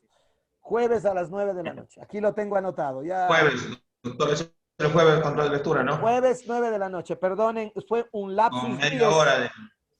No, 10 minutos. Lapsus 10. O sea, un lapsus en los días. Muy bien. 20 minutos, está bien, doctor. Media hora. Compañero, no, dijo. Presidente, ¿cómo dijo?